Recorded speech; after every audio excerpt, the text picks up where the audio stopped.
Liquor case ప్రారంభమయ్యాక Vijayasai Reddy మొట్టమొదట ఆయన స్పందించడంతోనే case ఇక్కడ దాకా వచ్చింది.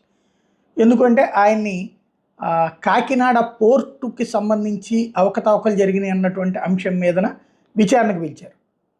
అప్పుడు వెళ్ళినటువంటి సందర్భంలో దానికి నాకు ఏంటి సంబంధం, ఆ రావును సుబ్బారెడ్డి ఇద్దరు బాగా దోస్తులు, ఈయన వెళ్తే వాళ్ళ ఇంట్లోనే ఉంటారుతో బిగినయ్యి ఆయన తీవ్రమైనటువంటి పదజాలమే వాడారు.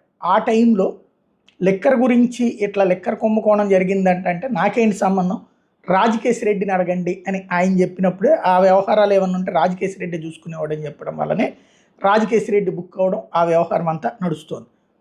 అవసరమైతే నేను వాంగ్మూలం ఇస్తానని చెప్పినట్టు. ఇప్పుడు అయితే ఈ లిక్కర్ ఇష్యూ బిగిన్ అయ్యాక దాదాపుగా ఇప్పుడు ఒక రకంగా ముగింపు దశకు వచ్చింది. ఓ 40 మంది అరెస్టులు, బెయిల్ మీద వచ్చేస్తుండడాలు ఇవన్నీ నడిచిపోతున్నాయి.